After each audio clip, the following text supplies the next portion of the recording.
Some criminals walk into an interrogation room and tell you everything, unprompted, unashamed, almost proud. Others sit in silence, eyes cold, words few, and some take their secrets to the grave. Why? What drives one killer to confess and another to stay silent? Is it guilt? A need for power?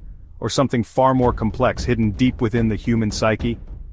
This is the psychological truth behind confessions, and the chilling reasons why some killers never say a word. We like to think that the guilty will eventually confess, that justice, like conscience, is inevitable. But that's a myth. In reality, many of the most dangerous killers in history never confessed at all. They were caught through evidence, surveillance, witnesses, forensics, not words. Others, shockingly, walked right into police stations and admitted to everything. What separates them? Let's start with the idea of the confession itself. It's not always about remorse. In fact, it's often about control. A confession can be a weapon, a negotiation, or even a performance. Ted Bundy, charismatic, calculated, brutal. He didn't confess until the very end, and even then, only in fragments. He used his confession like currency, trading bits of truth for more time before his execution. He wanted the spotlight, the control. He gave just enough to keep the cameras on. Then there's Dennis Rader, the BTK killer.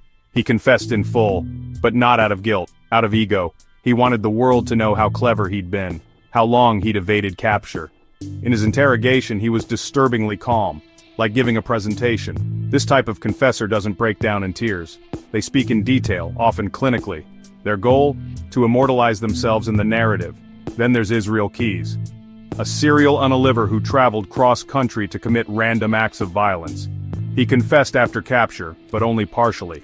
He taunted investigators, gave them riddles, then took his own life in jail before the full truth came out. He confessed just enough to maintain power over the investigation. Even in death, he left them wondering, how many victims were there really? These are not men burdened by guilt. They are strategists, egotists, manipulators, using confession as a tool. But not all killers want to speak. Joseph James DeAngelo, the Golden State Killer, committed dozens of attacks in the 1970s and 80s. When finally caught in 2018, he sat silent. He showed no emotion. He barely looked up. Eventually, he gave a muted confession in court, but only after overwhelming evidence pinned him. He never explained himself, never offered motive, just cold facts. And then there are those who go to their graves without saying a word, like the Zodiac Killer. Taunting letters, cryptic ciphers, multiple victims, and complete silence if ever caught. What motivates this silence? Psychologists suggest several possibilities. Shame. The truth is too unbearable even for the perpetrator. Fear of consequences. A confession means losing control, facing punishment, or exposing others. Denial. Some killers truly believe they didn't do wrong, or they mentally disconnect from the act. Control. By not confessing, they stay in power. The mystery haunts others, they win. Now here's a disturbing twist. Some people confess to crimes they didn't commit at all. Why would someone do that? False confessions are a real and dangerous phenomenon. In high-pressure interrogations, especially when prolonged, coercive, or manipulative, innocent people can break down and start to believe the story the police are feeding them. In the famous Central Park 5 case, 5 teenagers confessed to a brutal attack in 1989. All 5 were innocent. DNA later cleared them, but they had confessed. On video, fear, confusion, fatigue, youth, psychological manipulation, these can all lead to false admissions. So the presence of a confession doesn't always mean guilt, and its absence doesn't always mean innocence. Confession isn't just psychological, it's neurological. The brain processes guilt and shame in the anterior cingulate cortex, the same area associated with physical pain. For some people, the weight of their actions becomes literally unbearable. Confession is a release, a way to reduce internal suffering, but for others, particularly those with antisocial personality disorder or high traits of psychopathy, that area of the brain is underactive. They don't feel guilt the same way, or at all. In studies, such individuals show blunted emotional responses even when exposed to distressing stimuli.